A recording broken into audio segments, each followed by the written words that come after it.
It's bacon time. Hey, what's up, everybody? This is Aaron Ludwig, and you are watching Dads with Bacon TV. Dads with Bacon Talking Sports. Sorry. This is we are at August 24th, 2023. Sorry, I'm a little messed up right now with some technical difficulties, but let's get right into the show. This week we're going to be talking about the NFC North, doing our previews of the NFC North, talking about Trey Lance and Jonathan Taylor. What's next for them? As well as some college football, a little golf. We'll do an all-in preview for this weekend, this Sunday's event. And right now, I'm going to bring everybody on right away. We got TJ, we got Ben, we got Troy, we got Brad. Hey, everybody. How's it going? Hello? Good. So let's like I said, we'll get started right away with the news that we had heard. Probably maybe just a couple hours ago, with the passing of Bray Wyatt. And as those of you know that watch the show on a regular basis, I am probably the least educated when it comes to wrestling. So I'm gonna turn it over. We're gonna start with TJ. Just give some thoughts here as we do our introduction. Give your thoughts on Bray Wyatt, what he meant for wrestling, and what his passing. Just your thoughts on his passing. So TJ, why don't we start off with you? Well, I think for me, and not a lot of people like to talk, personal, but to me, I actually really connected with Bray Wyatt himself and just his character for, rebellious kid as I was, going through like a dark path.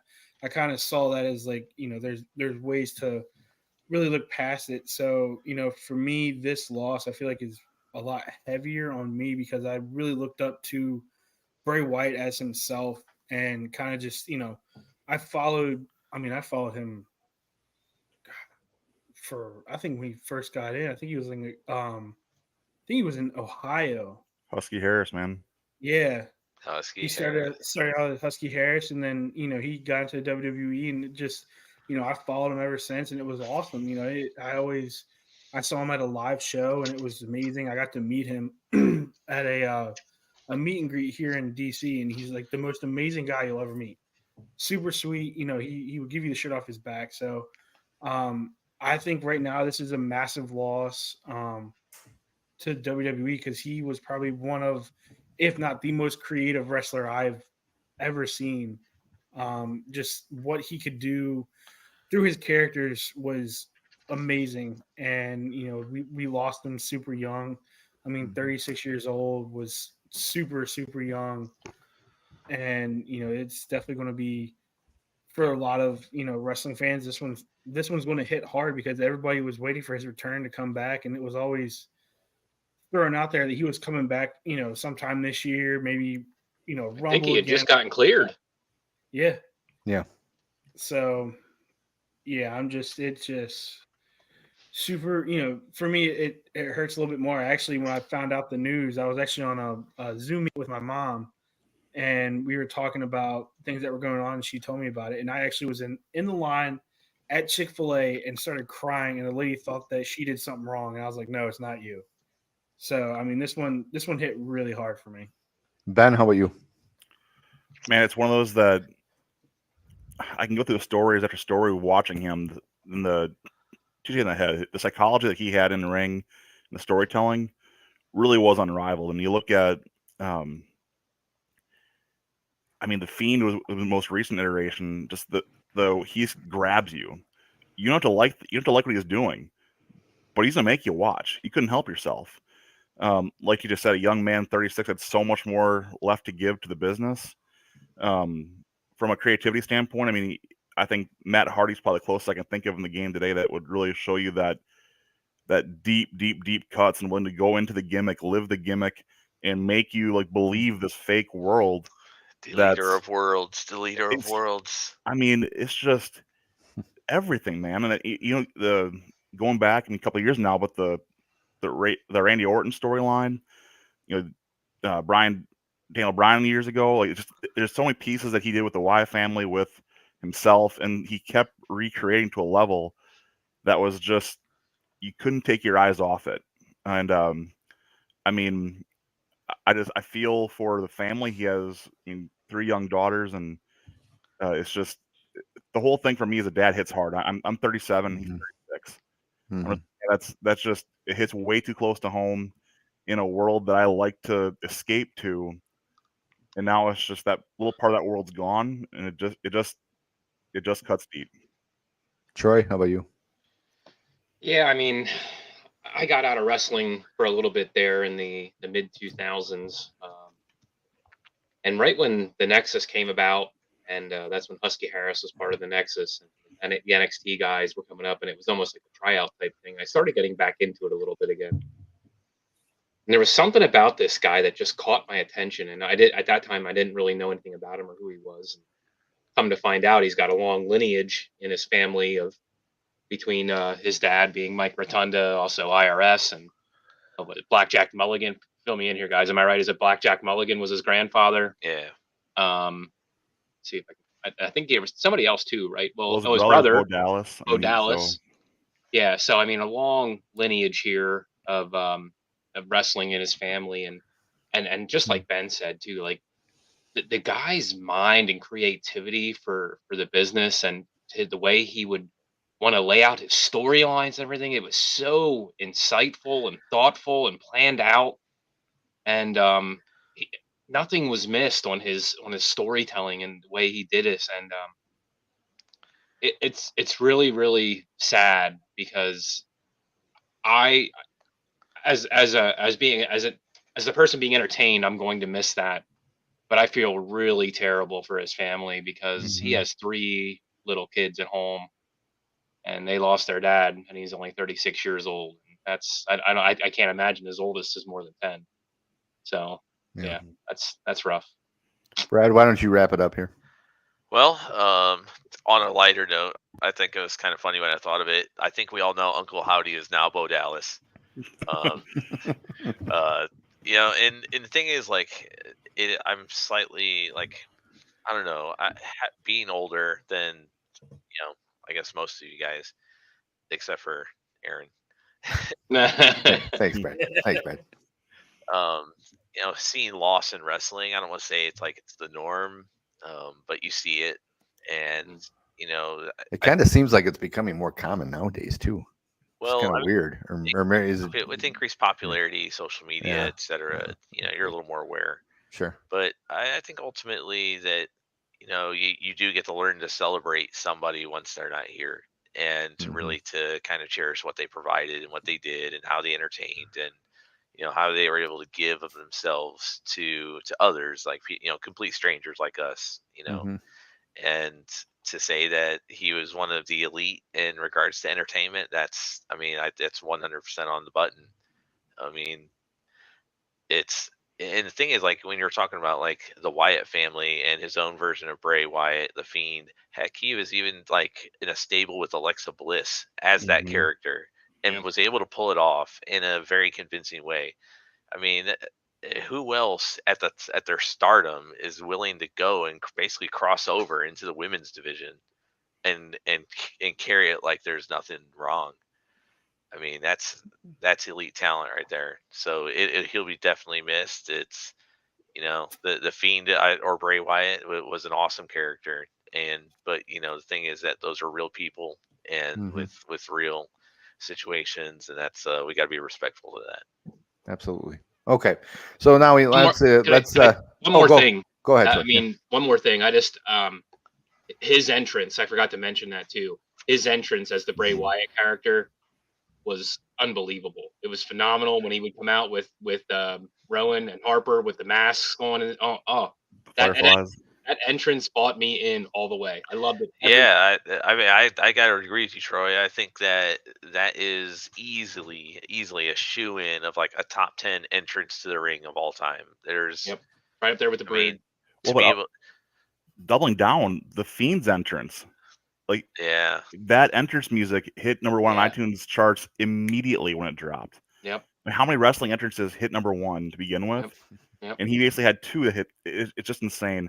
And sorry to interrupt you guys. I want to point one more thing, and that's just it's overshadowing the news of yesterday. But Terry Funk passing away too. It's just a hard week for the wrestling community. So just again, thoughts? Again, a hardcore legend, dude. Yes. I mean, Right. or again, as great as Bray Wyatt was, I mean, Terry Funk is like, whoa, like I think I saw he he's wrestled up. in seven different decades. Is that right? Correct. Probably Yeah. right. He paved the way for guys like Bray. You look at RVD doing stuff on the EW right now too, but it's just like to lose both these guys in 1 week. Tough day for the whole wrestling community. Tough week for the whole wrestling community. Yeah.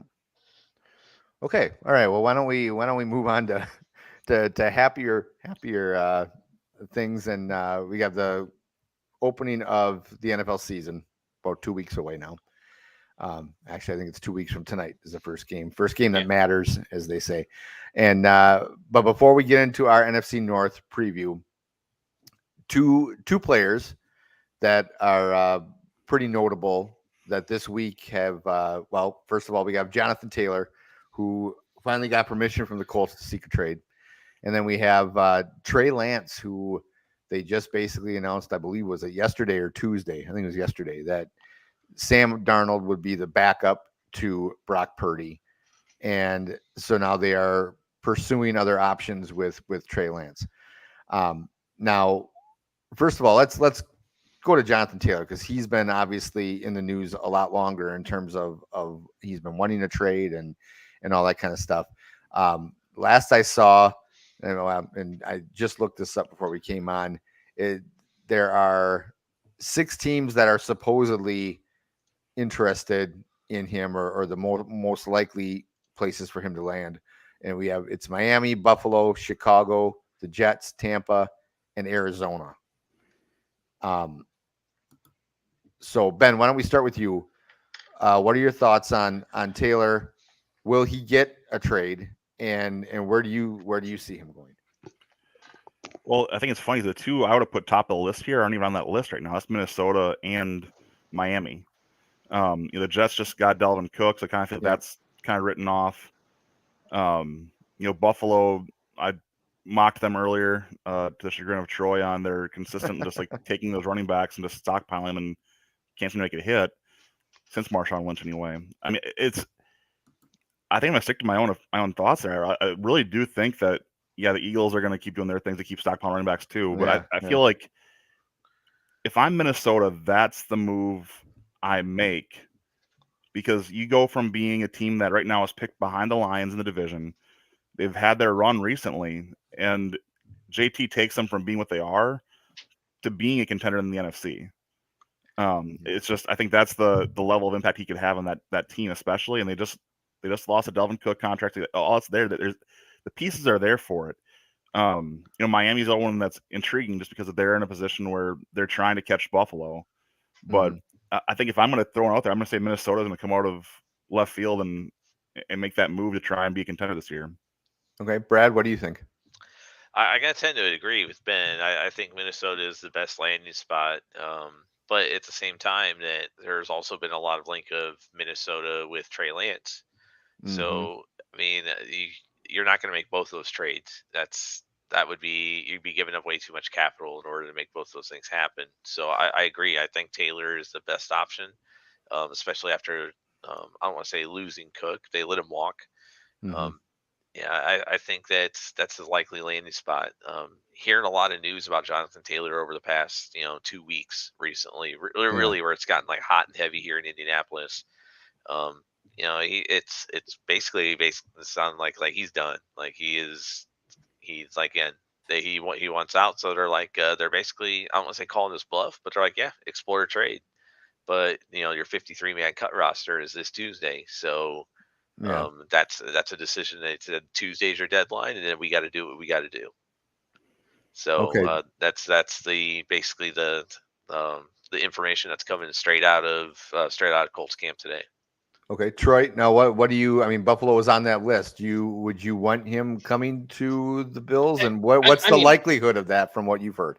I mean, yeah, I'd like him. To me, he's my favorite running back in the league right now. But number one, I don't think it makes sense for them to do that based on the way they use running backs and the passing game that they have, because he's not really known for his pass catching prowess so much. So I don't think he really fits there. I have 2 teams that I don't think were mentioned, and I'm a little surprised. Number one is the Cowboys. Can you not? I mean, they lost their two-headed monster with Pollard and Zeke. They're not going to rely on Pollard all season, right? Deuce Like- Vaughn time, baby. Yeah. Say, Okay, but he's tiny too. Like you Mhm. know what I mean? Like you need a bigger back in there that can take a little bit of a hit. And so I see. But at the same time, like if you think that Jerry's willing to, I mean, again, he paid Tony Pollard. You know, Mhm. is he on the franchise tag? No, Okay, so- I don't think so. Go ahead, Tony. Go ahead, Troy. I'll put my 2 cents into what you just said. So that's one team. The other team is the one that might be going through some legal issues right now, which is Alvin Kamara and the Saints. So I don't know if there's a suspension looming for him. Is there anything out on that? I thought he got Sure. like No. 3. Was it 4 games? 3 games? 4 games? Something Okay. like that. Something like that. He also drafted Yeah. Kendrick Miller very high and signed Jamal Williams this offseason.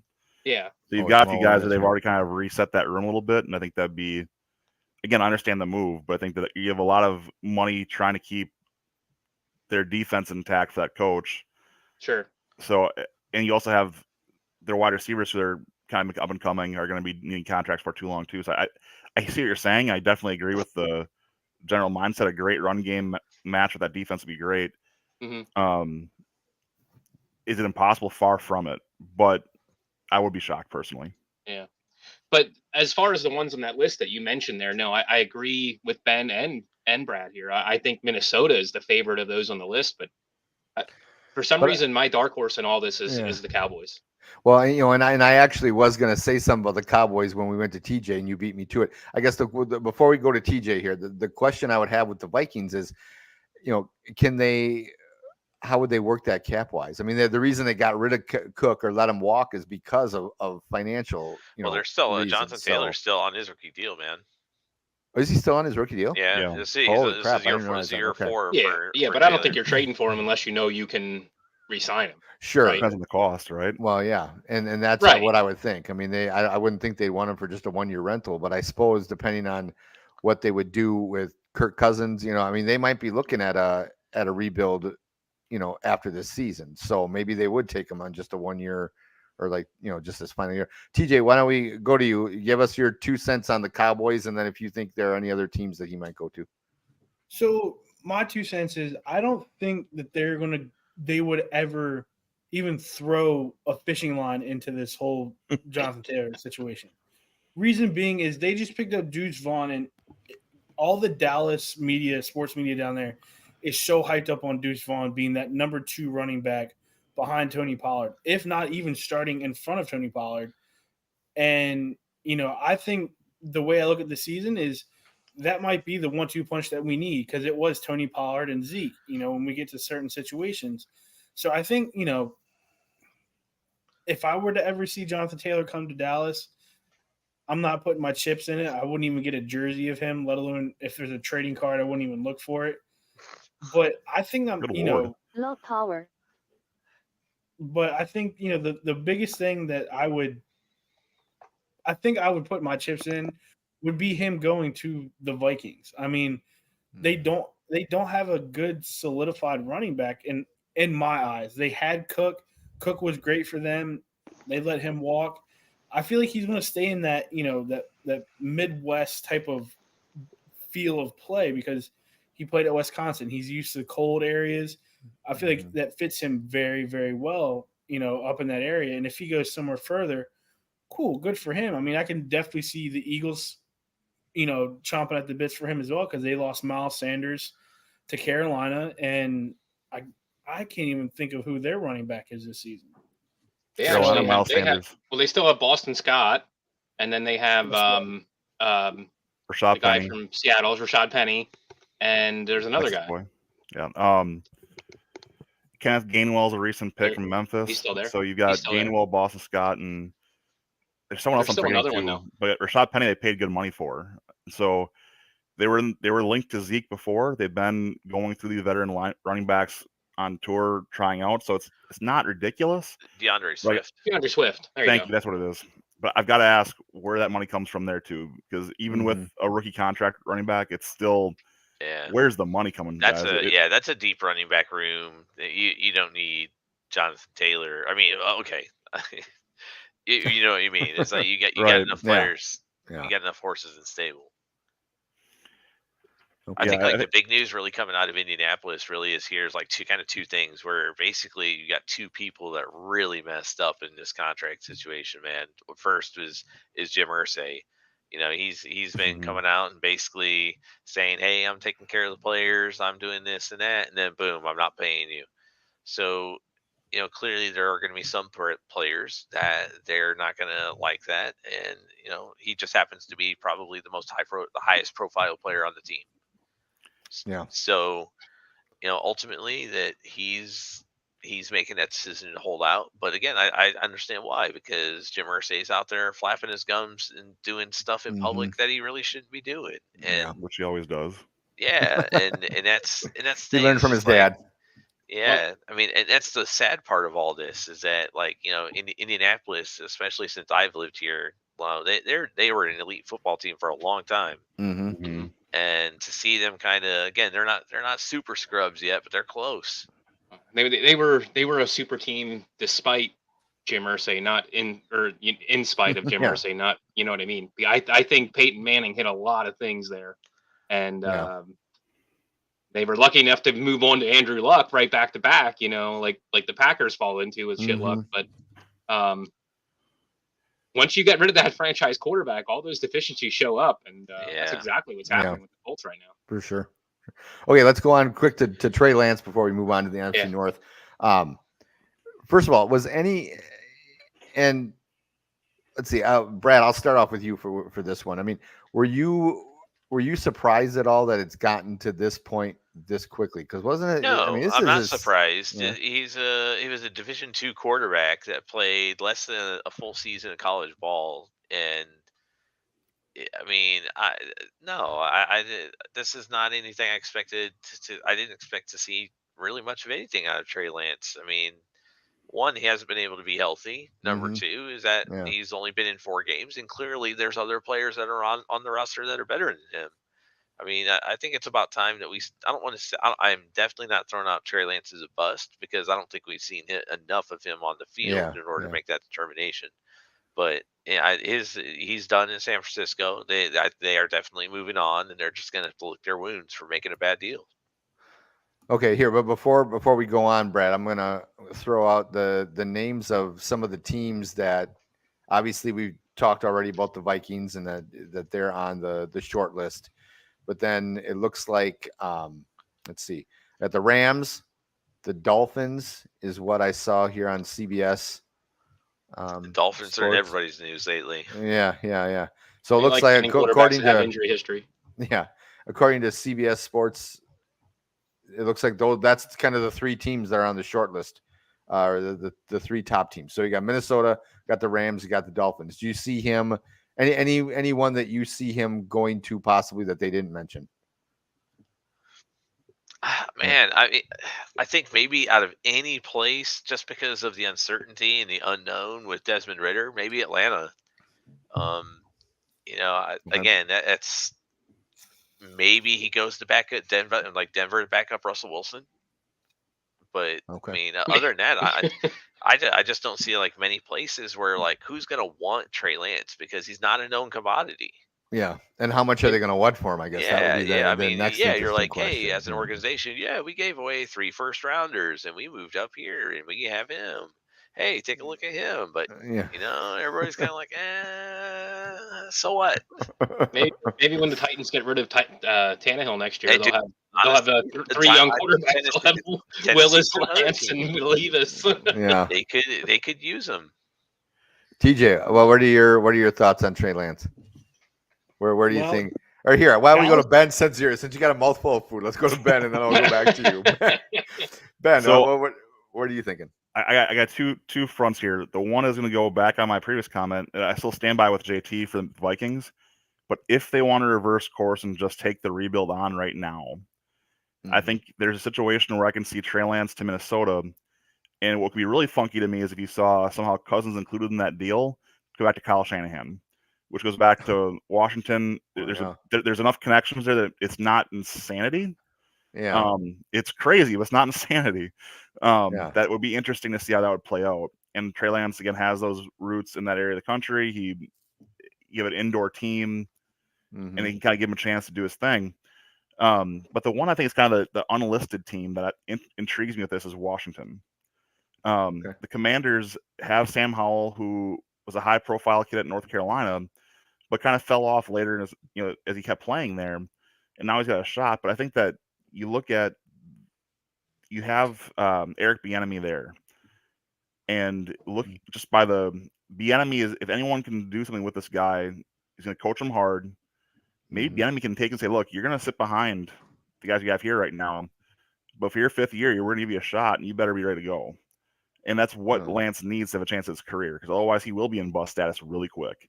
So I think that Washington's kind of I'll say the dark horse, but I feel Minnesota's probably still my favorite here, is a likely landing spot depending on the cost to trade.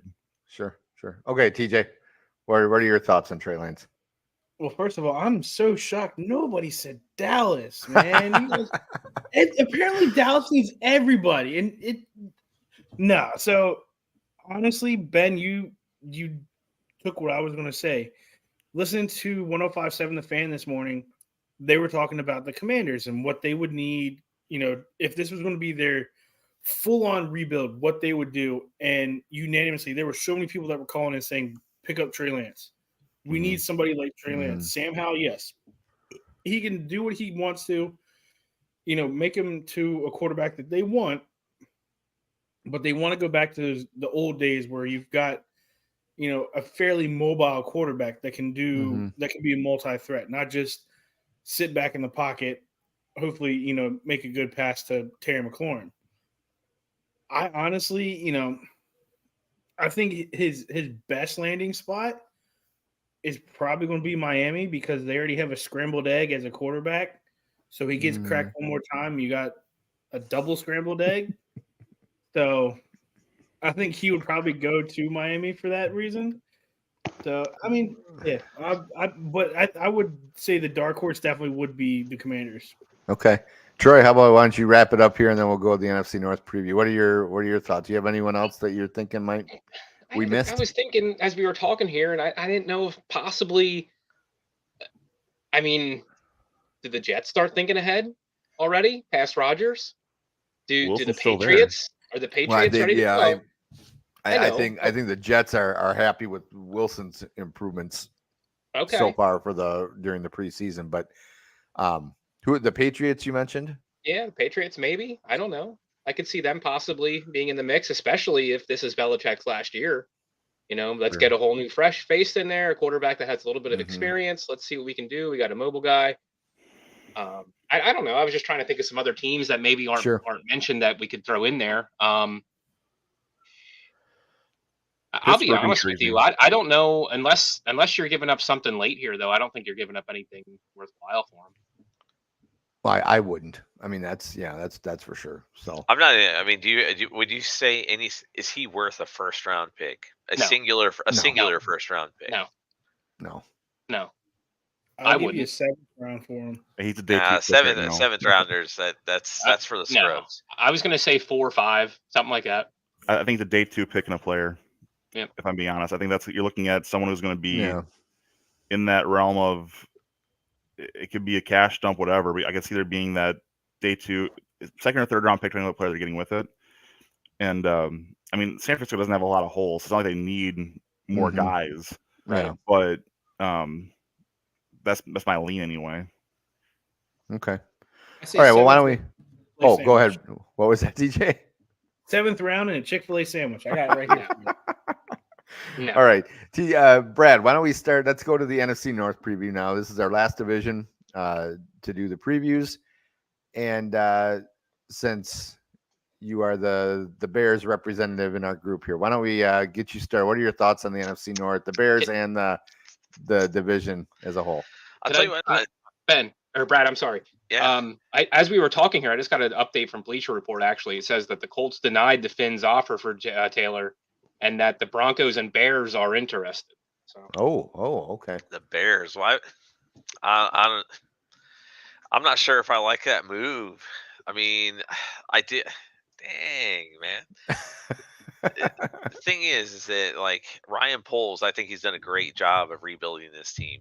The Bears had to literally just be stripped down to bad contracts, old players. They just needed to clean house, and they did.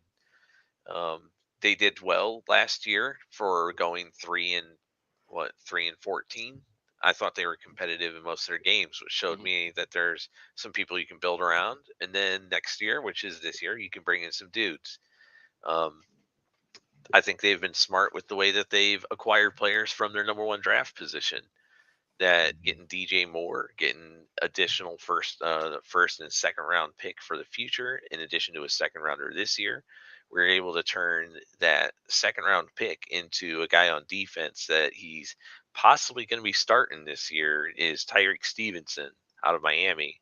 A lot of word out of camp is that he's looking really good and may get that second corner starting position, leaving Kyler Gordon as their nickelback, which would be fine because he's had a little bit of experience last year.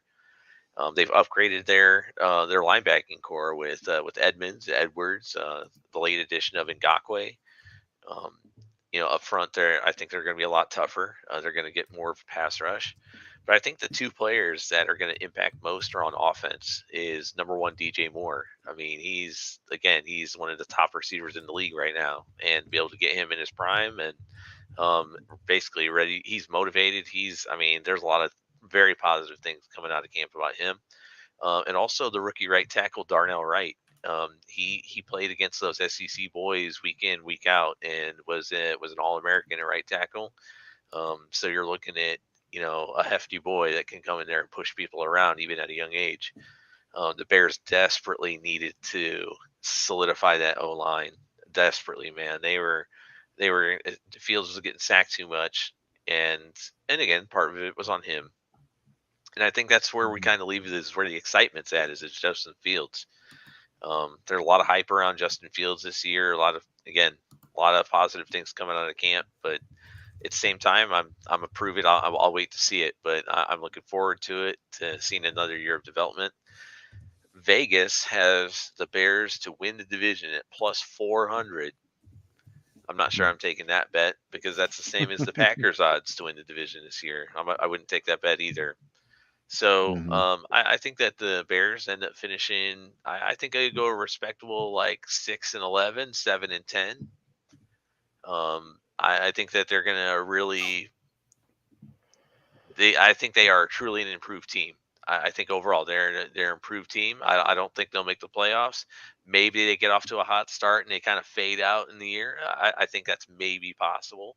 But again, I think temper expectations, man. We're still in the middle of this rebuild. It's only year two of this rebuild, and I think this team is going to be a lot better than people give them credit for. Okay, so what do you think of the division overall? What are your predictions for? I think final division overall rankings. Man, it's hard to not choose the Vikings. It's so hard to choose. Everybody's so hot on Detroit right now, but the thing is that I mean,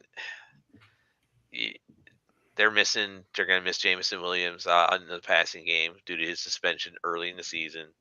You got a rookie running back that last I read, may be starting in front of David Montgomery, which would be Gibbs.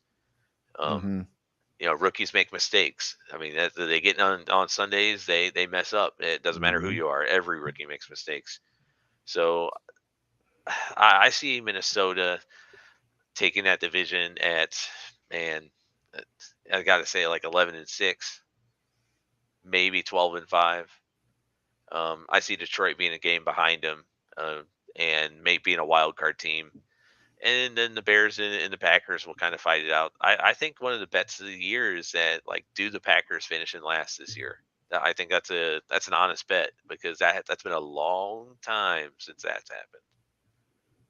Very true. Very true. So you're gonna leave it up in the air then for the Bears and the Packers. You think I think they're both gonna just fight out for a mediocre season at 6 to 7 wins each. I don't think they're gonna be scrubs. I don't think they're gonna be teams that again the Bears were scrubs last year.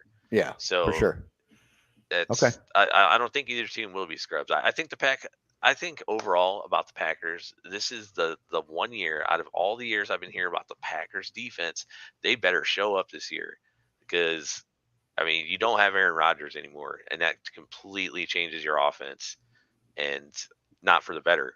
So I think it's time for their defense to put up or shut up because their defense is good. They've got good players. They've made really good draft picks and really good acquisitions, to be quite honest. Mm-hmm.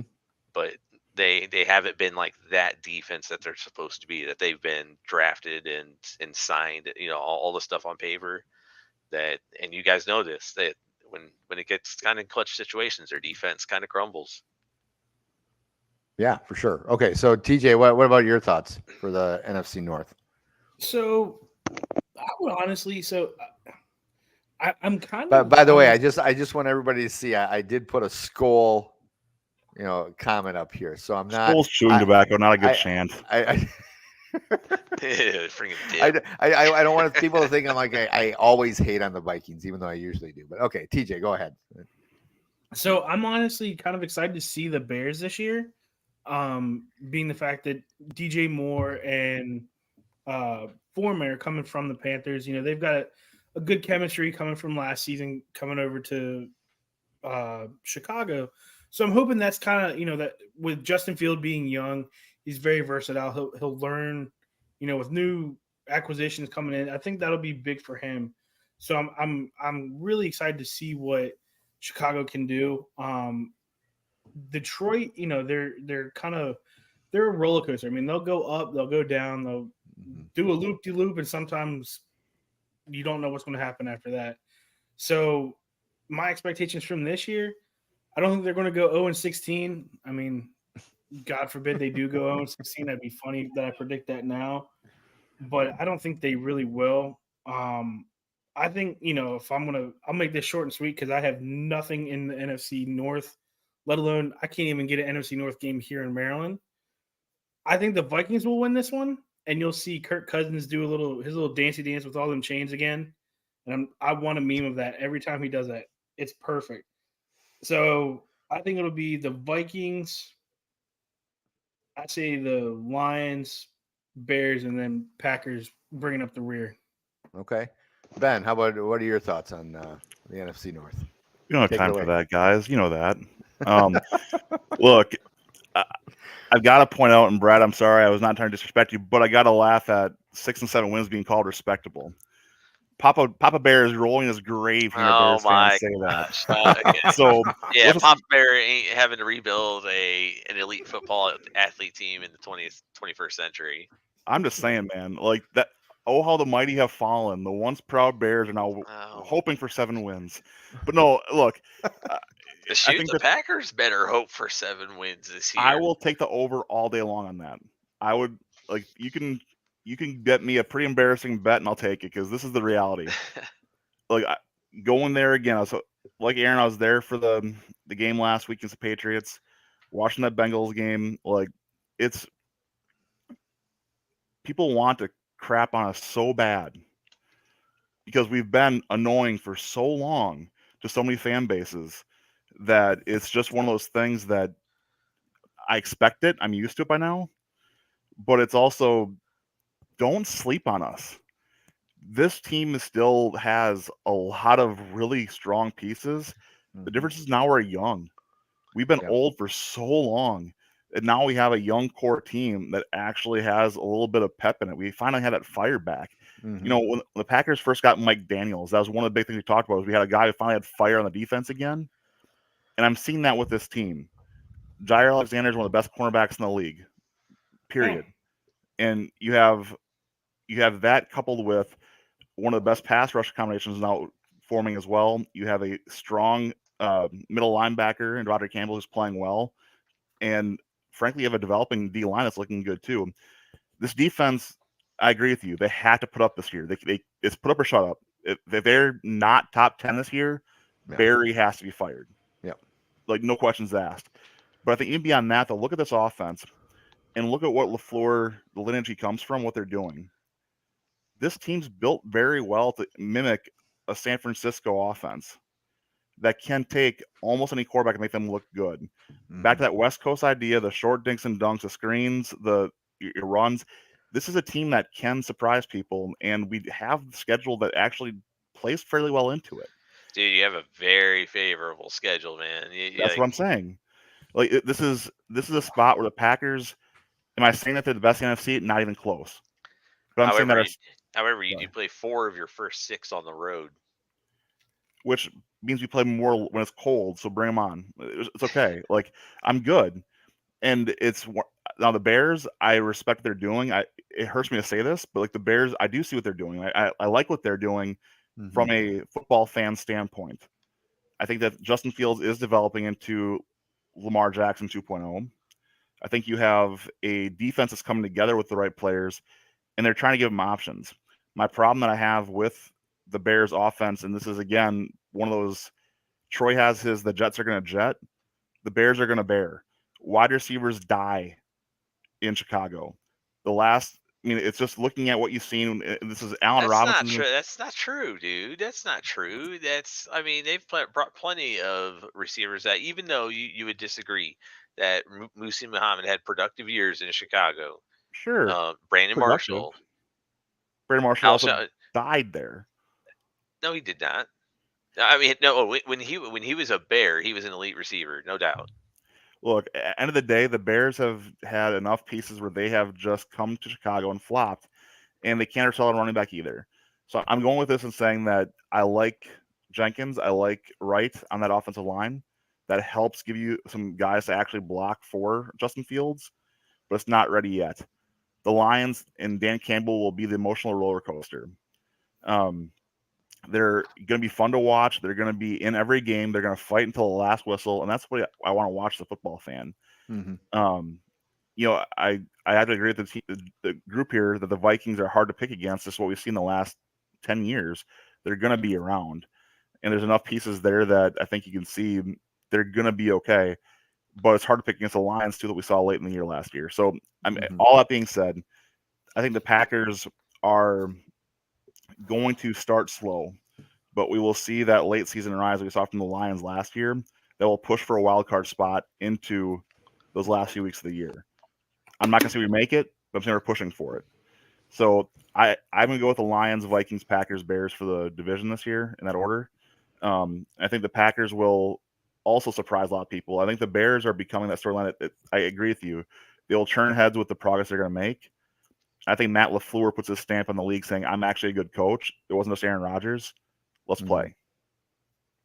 I agree. I agree with you. I think that there's going to be finally some true competition and some true on the same level kind of rivalry games between the Packers and the Bears for the next year or two. That definitely excites me, and I also think that this division instantly went from being one of the worst divisions in the league to, I think, was clearly one of the most improved divisions as a whole in the league. To where I think every team could, again, I wouldn't put it out of the realm of possibility that any team in that division could just get hot and go on a run. We could see the entire division split their division games this year. You could see every team 3-3 in the division. It wouldn't surprise me at all. Troy, what are your thoughts? Being the AFC East guy. Yeah, my thoughts on this are, I don't think this division, top to bottom, is separated by more than 2 games. I think somebody wins this division 10-7, and the lowest team in this division is probably 8-9. That's where I'm going with this. I think they're all going to be competitive. I think this is going to come down to the last couple of weeks of the season. But I think Minnesota still has the slight edge here. So I'm going to go with Minnesota as the division winner. But I'm going to say that Detroit, Green Bay, Chicago are all going to be in the hunt picture at the end of the year. And I'm going to say one of those teams come out of it, probably Detroit, if they play the way they did last year. But I wouldn't be surprised if it was any one of those. Okay. Well, yeah. Let me give my prediction, then we'll move on to the college football opening weekend. And Ben kind of said everything that I pretty much agree with anyway. So let me just say this, and Troy, to your point, I would say that from the top to the bottom, maybe about a 4-game difference. But I agree with you. I mean, everybody will be right there. I'm looking at the momentum that Detroit had, like Ben said, from last year. I don't think that's something you can ignore or just kind of laugh off or whatever. They have some issues, obviously, with guys getting suspended and guys getting hurt, but I think Dan Campbell has those guys ready to play. I'm predicting 11-6 for Detroit. They win the division. I think Minnesota comes in second at 10-7, gets in the wild card. I think the Packers will be 8-9, and then I think the Bears will be right there at 7-10. So, and for everybody who wants to sit there and talk about what a bust they think that Jordan Love is going to be, let's just remember Aaron Rodgers was 6-10 the first year he was a starting quarterback. So, I think, to me, in fact, I saw someone the other day, another friend of mine who's a Packer fan on Facebook, who said that, anything less than a playoff appearance for the Packers is a letdown, a bad year. And I'm just like, I don't agree with that. I think if they end up 8-9, just like they did last year, barely missed the playoffs, and Jordan Love has a good year, or a decent year statistically, I think that's something that we need to look at because, or I guess not need to look at. I think that's something that we need to build on because, let's face it, just like Trey Lance hasn't had a real big sample size to figure out how good of a quarterback he is, neither has Jordan Love. I mean, I've been happy with what I've seen in the preseason, obviously, but at the same time, he only played in a few games in the first few years, and his rookie year was COVID. So, like I've said to my wife and I've talked about, I said, I don't even count his rookie year as a year. He was talking today on the news about how Clifford has picked up things better in his rookie year or his first training camp than he did, in his first one. And I just thought, well, your first one was COVID. I mean, so it doesn't even, like, you hardly had a training camp, for crying out loud. So anyway, I think the biggest win for the Packers this year is to know that Jordan Love's the guy. Yeah. And whether that means missing the playoffs, that's okay, as long as they know Jordan Love's okay. Yeah. I'd rather, as a Packer fan, I'd rather see go forward and be 8-9 and know Jordan Love played well and we're going to be able to rely on him than them go 10-7 and 9 or 8 and sneak into playoffs and Jordan Love looks like crap because the defense carried him. Exactly. Well, I will agree with Ben and with what Brad said. I mean, the defense definitely needs to step up. And I think, one of the criticisms I've had of LaFleur as a coach, and this will be a great year to figure out what kind of coach he really is without Aaron Rodgers. But, I think one of his biggest issues is, and don't get me wrong here, as a human being, I would hate to be in this position to have to get rid of people and fire them and, take away their jobs. But I feel like he just hangs on. I mean, and we saw it with Amari Rodgers. How long did it take for him to finally be like, okay, we got to find somebody else? And it was just like, and then when he let him go, he's going, well, he's a great kid. Yeah, I know there's a lot of great kids, in the NFL that end up losing their jobs because they just, for whatever reason, can't perform. And same with coaches. I mean, I don't care if you're friends with Joe Barry. If that guy can't get it done this year, then yeah, he needs to be gone, or they just need to clean house. But I hate to say that because you don't really know who's available. So okay, let's move on to college football. And it's a light schedule this weekend, but this is the first full weekend or first weekend of actual games. And we'll go. We'll talk about 2 games and then kind of move on. And that's the 2 games. Unless you guys want to, have other games in mind. There's, let's see, 1, 2, 3, 4, 5, 6, 7 games this weekend. One is Navy at Notre Dame. Yep. And the other one is San Jose State at number 6 USC. The reason I bring them up is those are the only 2 games with ranked teams in them. So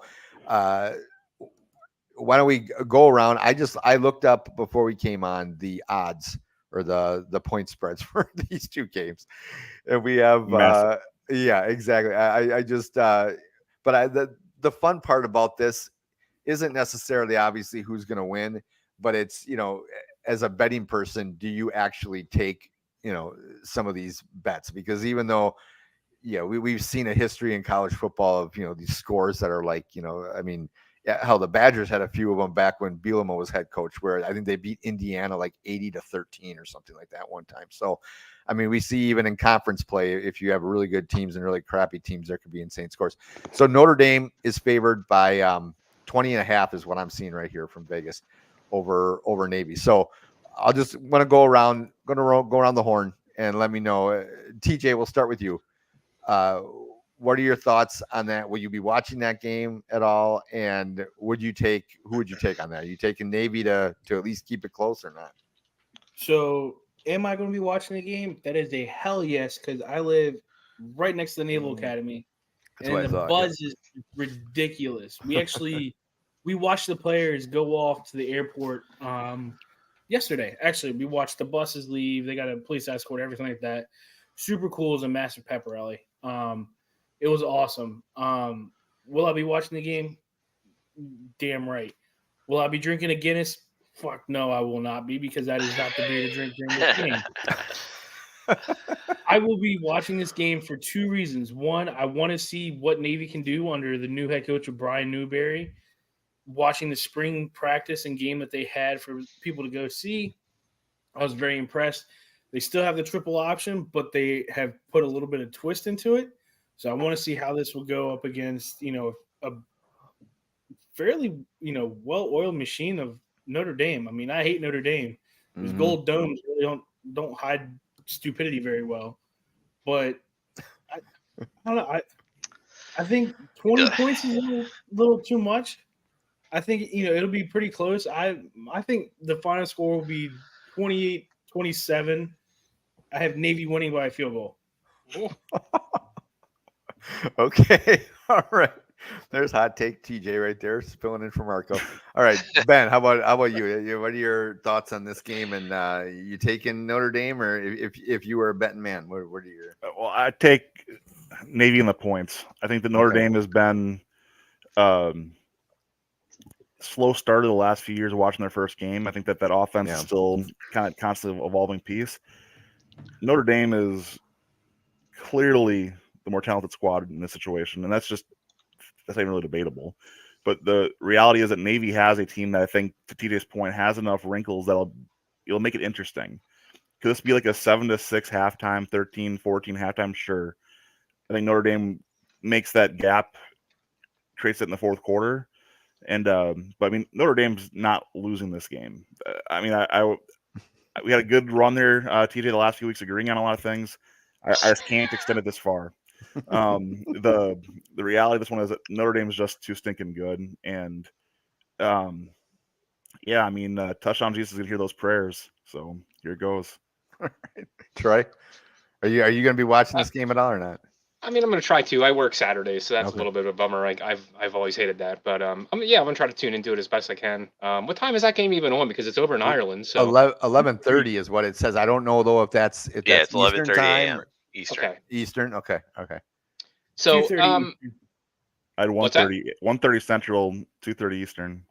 No, maybe this is okay. This might be Pacific time then. Because it's Vegas. So whatever. Okay. Yeah, it is 2:30 Eastern. 2:30 Eastern. Okay. So I mean, if I'm betting on this game, I'm taking Navy, but I'm not betting on this game because I don't. You haven't seen enough of these teams in their spring practices and everything like that to know what the heck these teams are going to be this early in the season. So to bet a 21-point line this early, unless it's Alabama and Southeast Tennessee Vaginal College, like. But you know what I mean? Like, don't cancel him, Aaron. Don't cancel him. but you see my point, though. Like, this 21 points, that's a lot of points this early in the season to know what the heck's going on. So, no, I would take Navy with the points. I think they'll keep it close. I do like the wrinkles in their offense. I think it'll give Notre Dame a little bit of fits, but I agree with Ben here. I think they're too talented. They'll find a way to fight through it. And I think by the end, they'll pull ahead a little bit. But I don't think they're going to cover the 21. I think they'll probably be right around the 14 mark. Okay, Brad, what are your thoughts?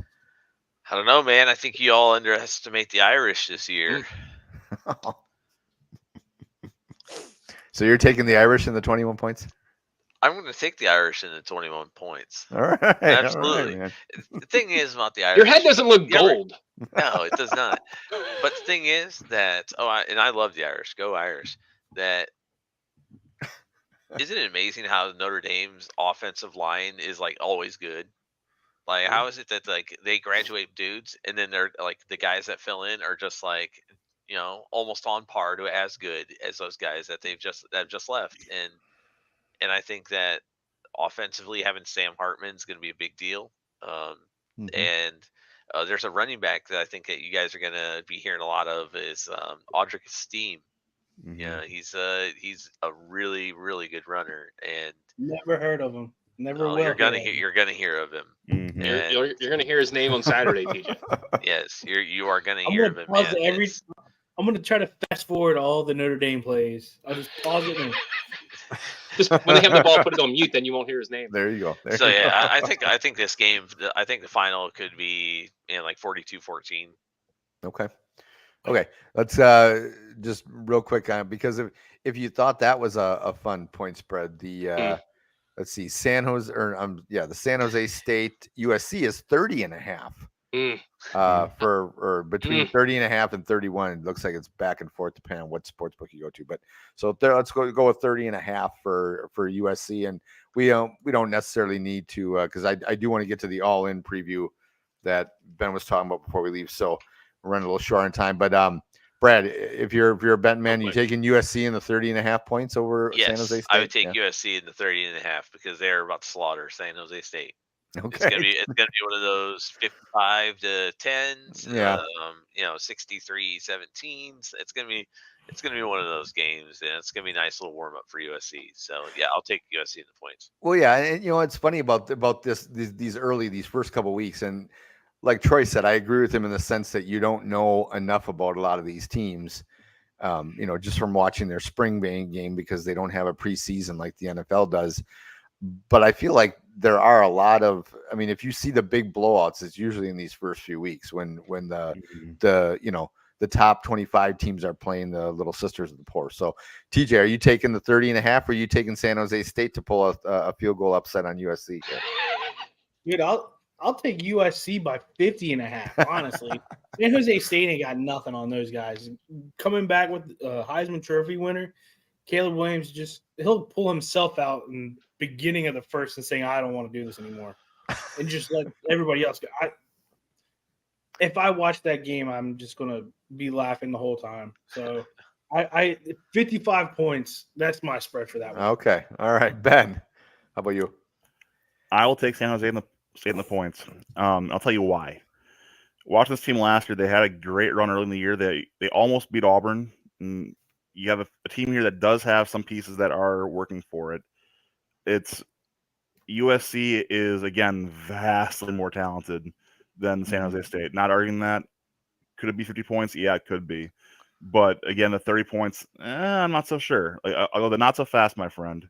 I think it's going to be a little bit tighter, but it's going to be really close to that. I mean, I'm saying like 28 points. Yeah, probably. And I think it's more a matter of sympathy from Lincoln Riley than anything else. I think this team had their defense last year. They were keeping teams in the teens until very late in the year. That's some injuries that kind of came up. So I think San Jose State's better than people think they are, but they're not good. They're not USC good at all. So I think this is going to be a good background game while you're having a few beers with your buddies and playing cornhole. Nice. All right, Troy, how about you? Well, I mean, as I said earlier, this type of early spread scares me real bad. But if I had to take anything here, I'd probably take USC and give the points. Okay. This does have the feel of one of those kind of 63-30 games or something like that, 63-20 type thing. Sure. So I'll give the points in this one. But I don't think San Jose State's terrible by any means, but they're not USC's league at all. No. Okay. All right. So Ben, why don't we, before we wrap it up here, let's kind of go out with some wrestling news. All In is coming up this weekend, so why don't you talk a little bit about that? Yeah, we've got a phenomenal slate right now. 11 matches booked that are definitely going to be fun. It's the fun thing here too is AEW has been doing a good job with their ticket sales, advertising the point that they're going ticket for ticket with WWE as far as selling in Wembley as well. So it's a huge win, matching that All In that started this whole revolution to begin with. But first match, Aussie Open against MJF and Adam Cole. That's going to be for the Ring of Honor World Tag Team Championships. If you've not watched MJF and Adam Cole together yet, that alone is worth the price of admission. It's that good They've been blend. great, dude. It's the right blend of comedy with that like wrestling storyline woven in. Because here's the deal: these guys are bookending this event. They're main eventing for MJF's championship title at the end, but going for these Ring of Honor Tag Team Championships to start the night. So it sets up for that someone's going to turn on somebody or let someone else get beaten up and they're going to walk away. But I think the swerve is going to be that they don't do that. So I think we're going to see a really good 0-hour match in that tag team title match. And definitely worth a watch. Jack Perry and Hook. If you're not aware of what's going on there, so some of you guys will know who Taz is, and he created this title a long time ago. And his The son FTW Championship. Yep, his son Hook. Here he comes, right? So this is his title before. Jungle Boy has gone full heel to now being Jack Perry, classical music entrance. So again, two really good pre-show hour zero matches to check out there. The next one's your rubber match, looking at FTR and Young Bucks. Again, one thing I'll give AEW credit for is people can hate them all they want. The tag team wrestling in AEW is the best in the business right now. You get to see a ton of great teams facing off consistently, and this match will not disappoint at all. And then, in AEW fashion, the 4-way women's championship title match is going to be pure fire as well. My favorite, Hikaru Shida, is going to be facing Toni Storm, Saraya, and Britt Baker. Again, 4 women I love to watch wrestle. Saraya going back to her, to her digs in England, wrestling in front of her family when she's told she's never going to wrestle again. So a lot of cool storylines here. Toni Storm, it's just watch it. This is not the beer break match. This is going to be a phenomenal match. Now I'm going to get a lot of crap for this one because it includes guys I like. But the next match, you have Sting and Darby Allin going up against Swerve Strickland and Christian Cage. Now, I'll say I am the biggest anti-Swerve mark there might be in the world. And for this reason, this is where I'm taking my dump, because that's how I feel about Swerve and watching him wrestle at this point. So I think that this coffin match is a fun gimmick. You have Sting is, I can't help but watch the guy. He's one of my favorites of all time. But this is probably the one I'm looking at saying I really hope that Luchasaurus just goes berserk on Christian Cage.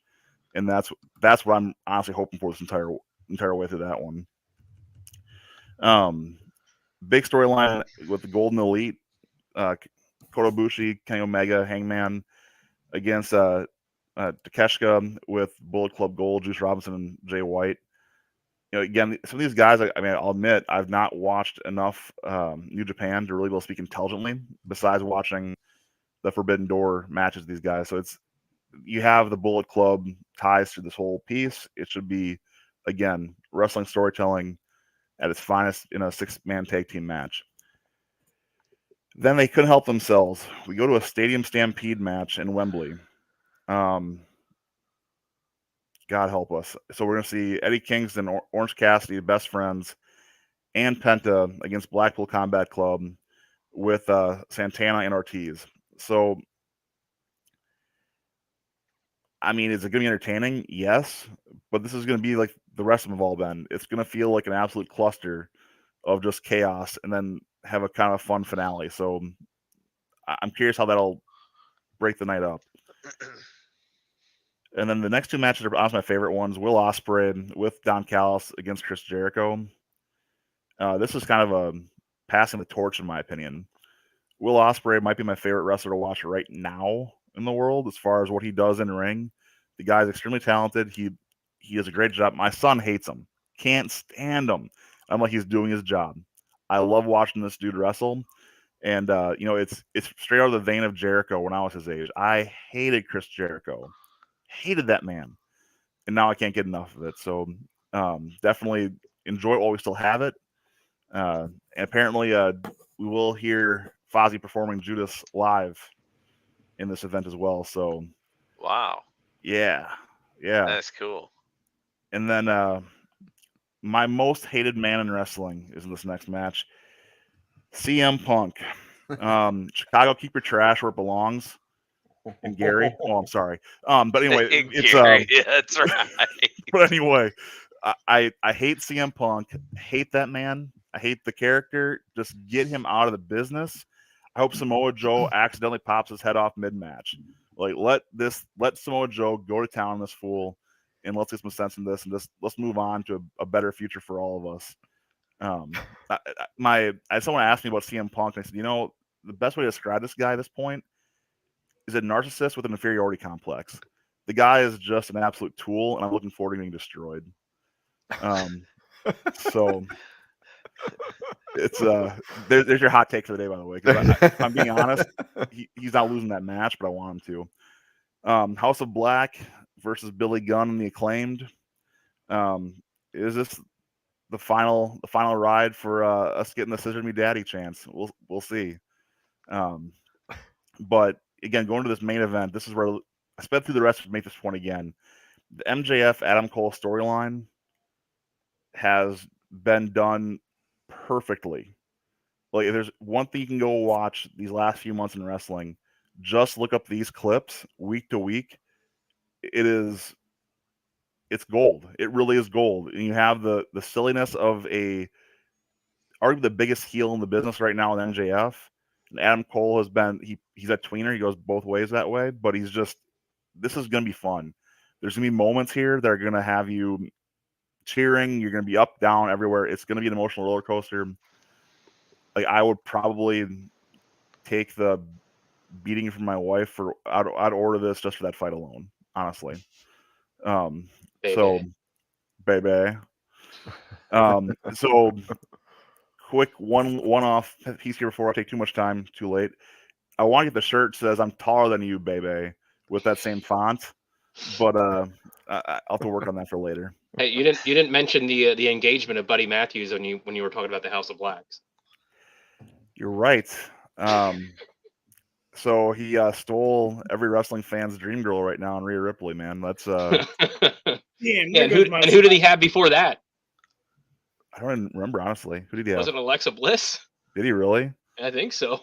That's one ugly man to be pulling that well. But well, good on him. Hey, it's a win for all gingers everywhere.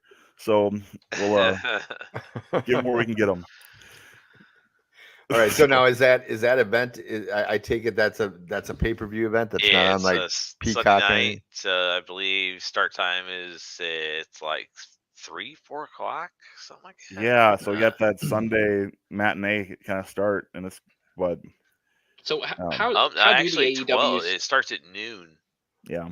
How do the AEWs do their pay-per-view premium live events like that? I mean, obviously you can get it on pay-per-view. You can order it that way. And that's it right now. That's the only way? You can't do it through Fight or whatever? Or no. So and on top of that, they have this horrible deal, in my opinion. And I'm blanking on the name now. I'm sorry, but you have to go through in the US. We have to go through what's Bleacher Report. It is the worst streaming of any events I've seen. Like, every event I've watched so far for AEW has had some stupid interruption while you're trying to watch it. So I cannot wait for that contract to be done so we can get an actual streaming service to take care of these guys, because Bleacher Report's a joke. But yeah, it is Bleacher Report only for us. Okay. All right. Well, here, why don't we wrap up? I did like the question that you posed earlier today, Ben. So let's real quick. So I want to go back to a few weeks ago when you guys, I was not here, and I believe it was Brad. You were running the show with Troy and TJ. I don't think Ben was there either. Yeah, that sounds right. Yeah, you guys were talking about the Super Bowl halftime show. And it turned out, I don't know if you saw the news, that Taylor Swift apparently was offered and she turned it down.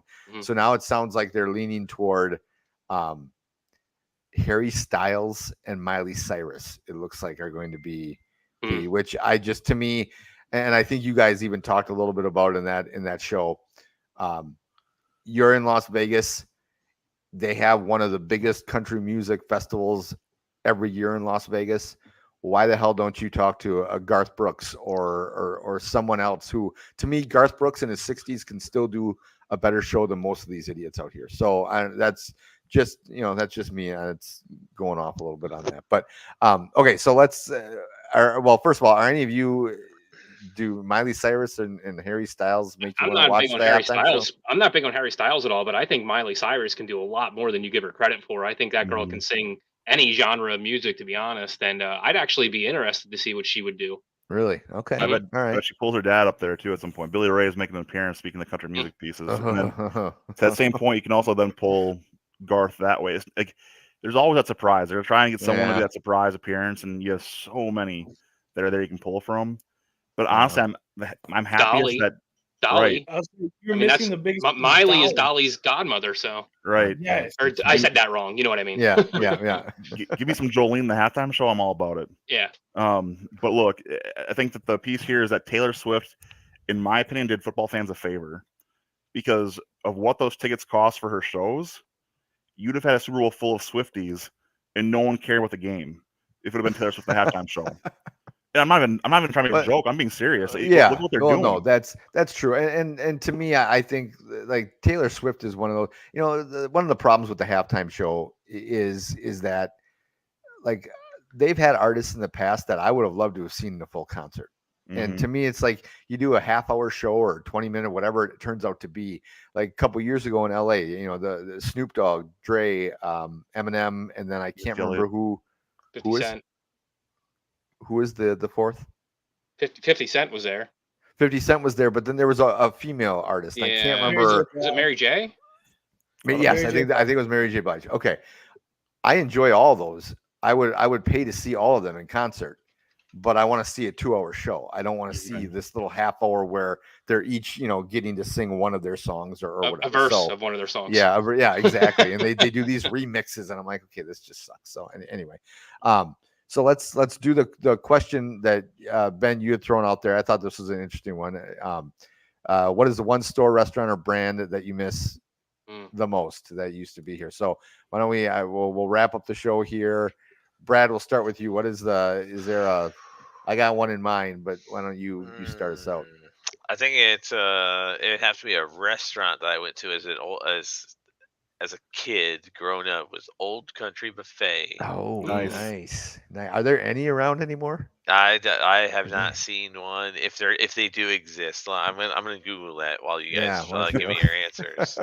Did you guys have any Ponderosas out there in the Midwest? Yeah. We don't. No, not anymore. Not I don't think we have anymore. But I'm saying like that was one I remember as a lot as a kid. Yeah, that was a good one. TJ, what about you? Any stores come to mind or restaurants? Anything?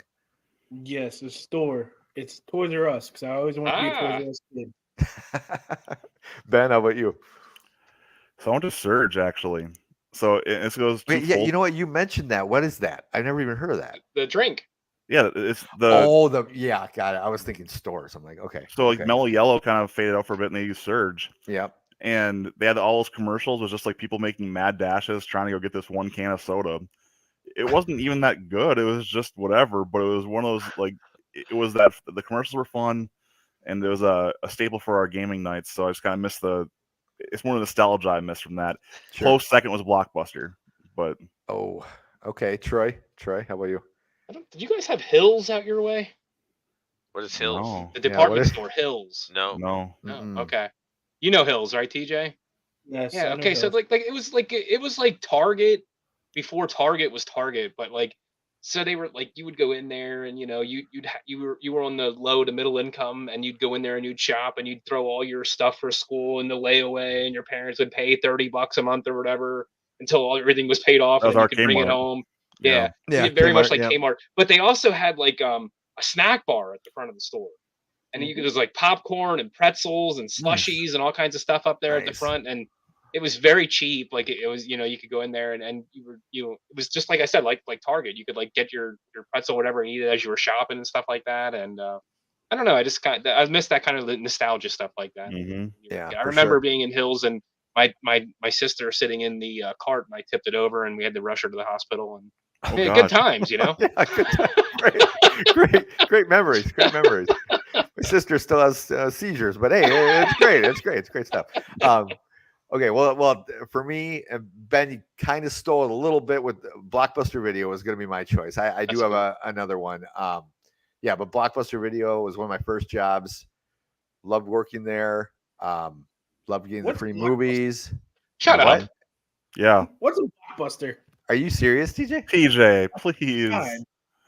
Oh, I'm sorry, buddy. Are you being Hold really on, serious? Did you say what is Blockbuster? Yeah. Yeah, He what's just a yeah. Blockbuster? Oh, Is it a Jesus party Christ. store?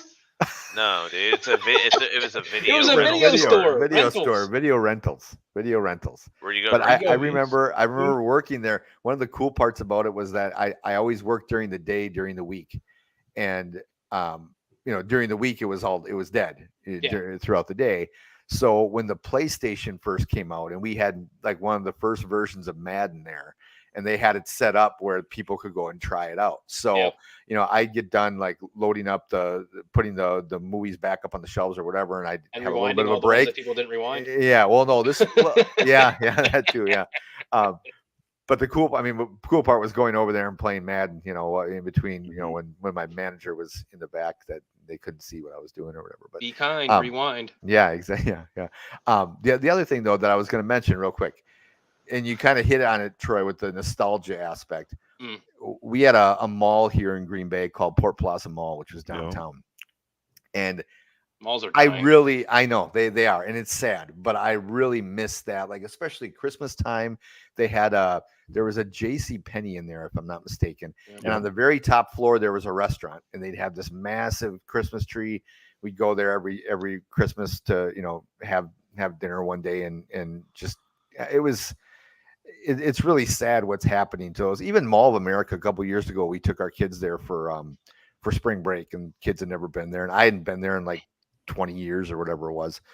And I just remember when it was during the week, so maybe that had something to do with it. But when you left like the Nickelodeon area where they had all the rides and everything else, and you went into the actual mall part with the stores, it was absolutely dead. It was almost kind of eerie. Like, you're just walking around and you hit this one, you went through the Lego store that they had there, and you go out the other side, which led you to all the other stores. And it was just like, wow, there's almost like, zombie apocalypse. Online shopping, delivery, everything. It's just killing the malls. It's killing it. Yeah. And I can't say. Standalone stores. I don't know why, but the standalone stores are the only ones that are doing well. And you would think like it's more convenient for people to be able to shop in a mall, but apparently that's not what people want anymore. I guess true. So, all right, guys. Kids. What was that? I blame kids. One more story for you on the mall situations. I got to put this one in here. Is that so? My grandma passed away this past February, but she was a lifelong Cubs fan. And so when I had my paper out when I was 13 years old, and back in the day, there's a place called Sam Goody in the mall. You could go to, and you could buy tickets, you could buy CDs, whatever. But I bought Grandma her first Cubs tickets to go with me. We went and saw the Cubs play the Giants. Of course, in an afternoon game midweek, Dad drove us down.